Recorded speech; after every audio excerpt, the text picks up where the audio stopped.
For joining us. Good morning. Yes. Thank you for having me. The figures are quite alarming. I mean, when you consider that about 250 million illegal migrants, globally. And of course, Nigeria has an unfair share of that number. Talk to us about, especially the global, compact that was just reached only, in Marrakesh. How that will change the narrative for the better going forward. All right. Thank you. Migrants, as you know, have been a part of our history, and people have been moving for different reasons. Economic crisis, climate change, and so forth. But we have never had, starting from the UN frameworks, we've never had a system whereby governments adhere to a standardized mechanism that will ensure the protection of the rights of migrants while also harnessing the development potential of migration as a whole. This year's International Migrants Day is very special since we are celebrating it after the world leaders renew their commitment by adopting the first ever global compact for migration and outlining the framework to better manage migration internationally. This global compact is the first UN global agreement on a common approach to international migration in all its dimensions. It is grounded on various state sovereignty, responsible sharing, non-discrimination, and human rights principles that cooperatively approach to optimize the overall benefit of migration. For countries such as Nigeria, this is a great opportunity because now states can actually negotiate and discuss based on a commonly agreed framework. All right, Abraham, let me stay with you a little here. If we have to jiggle the numbers, from the advocacy on one hand and also enlightenment, would you say that the number of those traveling to Libya have reduced or is still the same? So if we look at figures starting from 2016 to the year 2018, the numbers have been reducing, and we're looking at the number of arrivals in Europe. So crossing the Mediterranean Sea and reaching various European countries. So far, in 2018, we do have more than 135,000 arriving by sea and by land. And compared to last year's figure, for example, which was 186,000, there is a reduction by over 50,000 arrivals. And this is also almost 1/3 of what we had in 2016. So there are changes, but the level of migrant vulnerability, the level of abuse, and the level of the death, for example, fatalities around the Mediterranean area, are still too huge to relax, basically. Okay. All right, we have to leave you here now. Abraham Tamrat, a program manager, migration and management at the IOM, that's the International Organization for Migration. Thank you very much for talking to us. Thank you. Right. All right, we have right here in the studio an activist against illegal migration, Solomon Okodua. Good morning, and thanks for joining us. Oh, good morning. Thank you for having me. He's also, Senior Special Assistant to the Edo State Governor on anti-human trafficking issues. We also have a returnee and a survivor, Yusuf Abdul Fatai. He's a singer and, he's not a singer. He's somebody else. Good morning, Fatai. It's good to have you here. Maybe we should start from you. I mean, what led you in the first place to seek illegal migration, thinking that it's actually the way out? Oh, first of all, that year before I left, I was thinking that I have nothing to do because my friends, we was working together in the same store. I am an automobile car air condition specialist. Okay. I was working quite in Auchi. My friend left and make it, honestly, because life is not the same thing. Make it. He called me and he told me that he is in Libya, working perfectly. He has store in Libya. He saw me pictures, he sent me the workshop pictures, understand, in Libya, because on my destination I was not going to Europe. I was going to Libya directly to work. You understand? On my way there, when I sold everything in my store, sell everything that I have. I sell everything, all the equipment I have, and I'm back in the journey. On my way in the journey, How much total did you raise for the trip? Totally, it's 1.2 million naira. Wow. That's a lot to start a new business. I raised 1.2 million naira, and I'm back in the journey. Okay. On my way, because I did not go away with the money, I kept the money with my friend because there was a friend, just like it's my boy, in my store, but it's my tight friend. I gave him the money, and I was having a land which my father left for me, all completed. My late father. And you left sold for the me. And you land sold too? the land too. Not quite, not so fast. I left the land, left the paper with the boy, left the money with him, and go with some money. On my way, I was kidnapped in Durku. After Niger, I was kidnapped in Durku. I was kept in an underground prison for 4 years. Wow. 4 years. No sun, no day, no night. I did not know if it is day or night. Were you alone or you were We were with 17 alongside? in number Okay. inside. All from Nigeria? We are 7 Nigerians. Okay. There are Gambia, Senegalese, and Tunisians, Okay. with 4 Nigerians. When we were there, that year, that was after the 2 years we were inside, not doing anything except eating. After the 2 years, they started bringing us out one by one. They brought us out. They speak Arab because at that time I understand Arab, honestly. Right from my childhood, I understand Arab. Okay. I speak Arab. When they ask me, because when they came, they will ask you, I ask me, they will tell you, that means if you want to work, will you work with us? Because they are rebels. Will you work with us? If you said no, they shoot you instantly. They killed you. Wow. They asked the Yoruba guy, they killed him. They asked the Hausa guy, they killed him. They asked when I saw the Moroccan, when they asked him, he said that yes, it's going to work. I said, if the Moroccan can work, what about me, Nigeria? Why will I not work? Am I not stubborn more than the Moroccan? I said that when the man asked me, hey, the tall man, he called me Tawila.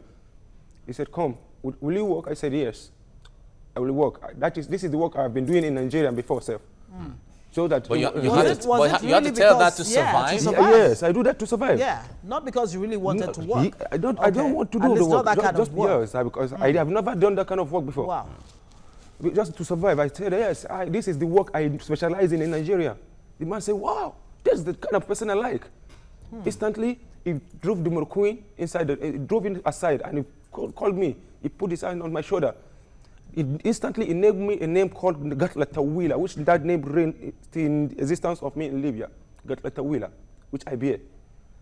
I was working with that man. I was trained. I mean, because we could actually- So when you talk about Yeah. work, yeah. what kind of work? Yes, Yes. that is the work we work. We work as rebels. Okay. So because they give you guns? I operate no type of ammunition in this country, no type of ammunition in this world. Is it a BK3, AK-47, G3, Salitin, or Bilalil, or 4.3, or GRP, or RPG? No type of weapons. I cannot pieces in a minute and couple in a minute, and I cannot operate. Wow. They taught you that? They brought an ISIS, they trained us with an underground ISIS. We were well trained for good more than 3 years. We have nothing doing but training. So, Solomon, from what he is narrating to us, there seems to be a very serious link between, illegal migration and terrorism. Well, But talk to us about how you even, came across Abdul Fattah. yeah, early this year, February, precisely, this in I think in about 17 batch of the Liberatonians when we received him. When he came, during the profiling section, we understand that this guy went through some, a lot of he went through hell in that place, and we, we separated him from every other persons, and we sat him down. Talking about the task force now, the task force against human trafficking. Yes. And it's an agency that is created by the state government to, to work on this matter. So they profile him, they took him through psychosocial support, and through counseling, we now got to get revelation about what this guy went through. Immediately, the chairperson said, no, this guy need to, go to somewhere. Now we took him down and we started, encouraging him. What do you want to do? What have you been doing before you left Nigeria? Now that you are back, what do you want to do now? That is how we started, keeping in touch with him, counseling him, keep tab of his daily activities. There are so many of him that the state government has, rehabilitated. This young man, even well, when you say so many of him, I mean, this kind of training and exposure that he got, is it typical of many of the returnees from Libya? Yes. Wow. Yes. He wasn't the only person that was kept underground. He was kept in the midst of many other Nigerians in that place.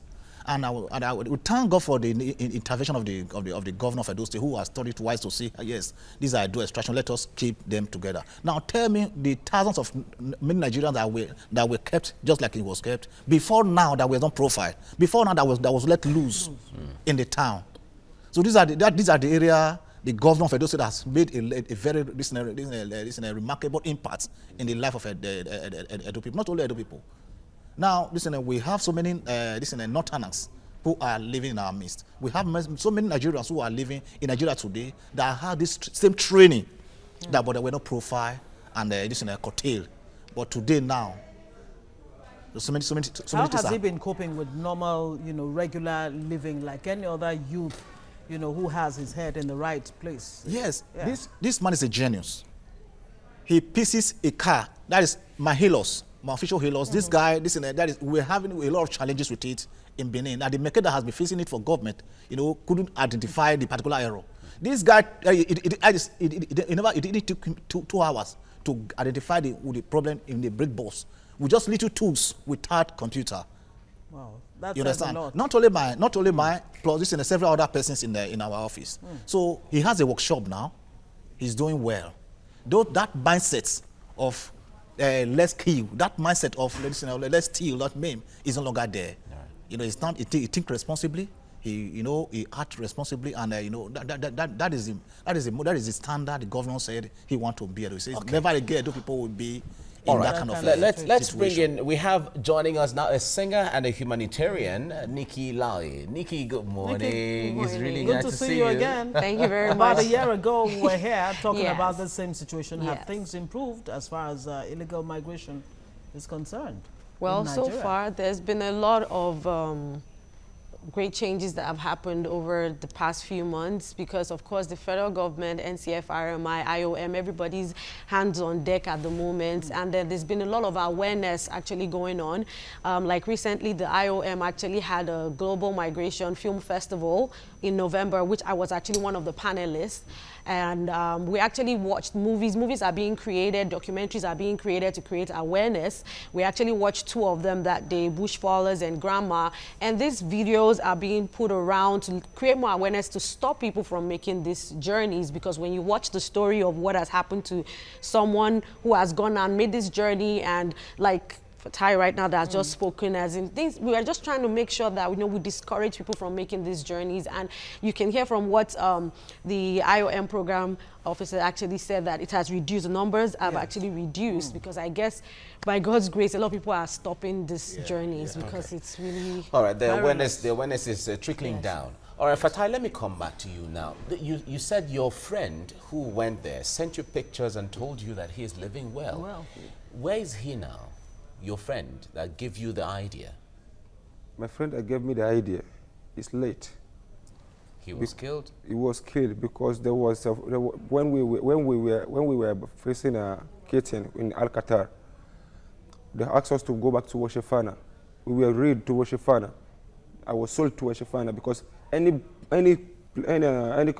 local government or any state I was transferred to. It's not. I'm not going with my own right or with my own self or with I will be sold to another depot. Like a slave? Yes, I will be sold to another depot, and I will be told to them, this is an entity. Do not give him a chance. You understand? Right. Just that is the way they used to do to me. The last place they kept me, I went there and I met more than 2,075 Nigerian girls. Wow. Undergroundly, it is more than it is 3-story building plus the underground. The pregnant ones and the one on the underground, using them for prostitution and hard labor. Many of them are pregnant. I was working for the man. The man's name was Muhammad Dambi. Muhammad Dambi, because I was working as a brigadier general to Gaddafi. Okay, that's in the in the sect that you were recruited into. Yes, the first set I was working in was Muhammadiyah. All right, we don't have all the time now, but we'll need to get all of these stories. At what point did you decide to come home? This is the point that I decided to come home, because when I was working with Muhammad Dambi, all those girls were there. The boys were there, Nigerian girls were there, but many of them were pregnant, using them for hard labor, using the boys working. When they came back from the work, they seized the money, without no food, nothing. I was working there. I was the leader there among the boys. From my boss, I'm the next. I was working there, we're looking at everything, all the situation. When most of the girls, no medication, nothing. If they want to give birth to their babies, nobody go close to them. Even their fellow ladies does not go close to them. If you go close to them, you'll be killed instantly.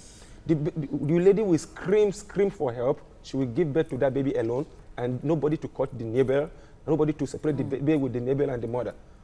And she will scream, the mother will die, the baby will die also. And my boss will be shouting, Allahu Akbar, shooting in the air. Now, this is an eyewitness. This is the experience of somebody who has been there. And, you know, Solomon, I'm just wondering, you know, the president yesterday actually, you know, said to the Nigerian youth to desist from illegal migration. There were actually some people who took, you know, offense when he said not too long ago that, you know, those who decide to embark on these perilous journeys are actually on their own. Beyond making these statements, what exactly can government do and everybody concerned to discourage these people from taking these perilous journeys? Thank you. In the different fora have said this thing, that the millions of euros or the billions of euros being committed into securing Mediterranean, that the EU should commit that safe fund into the most endemic state or the vulnerable states in Nigeria, or sub-Saharan states, to see how they can curb these sub-Saharan challenges. Now in Nigeria, Edo State is one of the center now that is you know, that has these challenges. So if Edo State, if EU is giving support Edo State governments in this curbing of migration, you know, creating an enabling environment, creating helping us to build infrastructures. You know, for our team, I don't think nobody would like to go. One, because if you have a steady power supply, the young man in the barber shop that earns money every day will not like to leave. If you have even somebody selling pure water, yeah, but Fatai, you had a job, you had a business. At that time, there was no information. At that time, there was no sensitization. At that time, there was no advocacy. Okay. And that is what we are doing now. Because Fatai told us he raised 1.2 million. Yes, that's enough to start any kind of business. Thank you. So Fatai, let me cut, because that's the story people like to connect. Exactly. Talk to us generally. At what point did you come back? What? On that point, I saw the Nigerian girls being molested, being giving birth to babies, just dying like fowls. You became angry? I became angry. Okay. Because there was a lady who was speaking same. I was speaking Auchi. There was a day because I don't speak language. All the Nigerians thought that I was an black Arab because the name they called me. I speak my Arab clearly because even the Arab men used to ask me some question in Arabs. You understand? Then when they saw me speaking Auchi, then the lady now say, hey, brother, are you from Auchi? I said yes. All of them now started speaking from this one speaking Benin, this one speaking Auchi, this one speaking. They say they are Nigerians. I say I'm Nigerian also. And also there is a time. There's one of the Ghanaian boy called me. We are working together with the Ghanaian guy. He told me, Fatah, won't you help those your people? I said, I want to go for that money. Because my boss, I have the key to the underground with the ammunition, where we keep ammunition with the money. Okay. There are a lot of dollars and pounds and euros there. That is what I came for, money. But I realized my people are better than the money. And I go for my people. Oh. So did you save people? Did you save I brought on my own trip coming back to Nigeria, When I decided to come back to Nigeria, I mapped the house because I have the map of the house. When I mapped the house, my boss have a wife with a baby, and he has some boys, Senegalese, all those Chadians, which are more tied to him. But I'm the senior boss there. All of us use the AK-47. When I lock up the AK-47 and I give them G3 some rifles with short magazines, and I locked up the underground and I picked up my rifle with 3 magazines.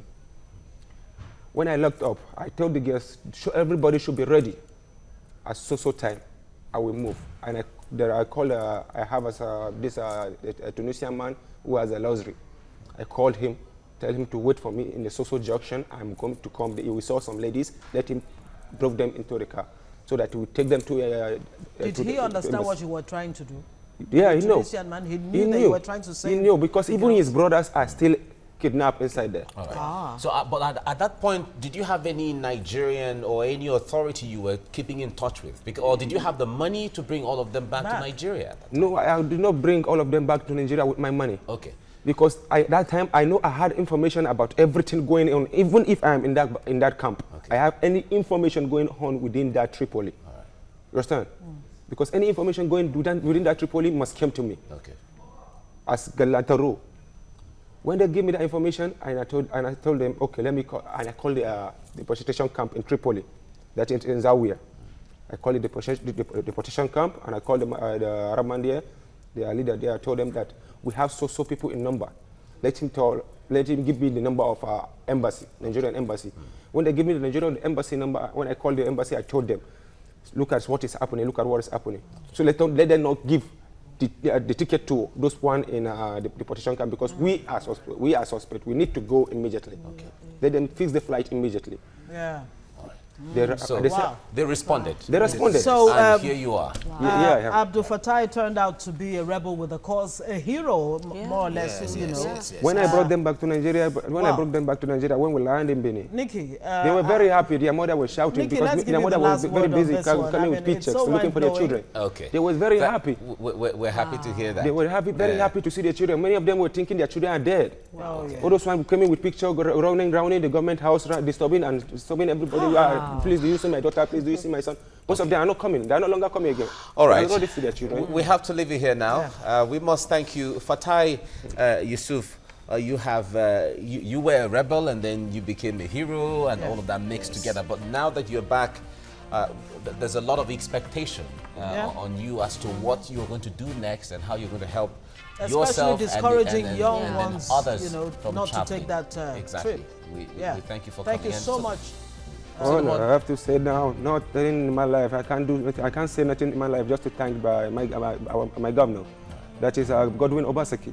He tried a lot of my life with the task force against human trafficking. Okay. They tried changing my life. They tried a lot for me. And it's working. And it's working for me. Very good. Solomon, I've said a very big thank you to them. All right. Solomon, thank you so much for coming on. Thank you for having me. Thank you. And Nikki Lau, I would say thank you for your work. I mean, we thank God. We really commend you what you're doing, Nikki Lauye, and we look forward to greater days ahead. And like you said, the message is trickling down, and the numbers to seize people not embarking on these trips are what we are looking for. Thank you so much. Thank you very much.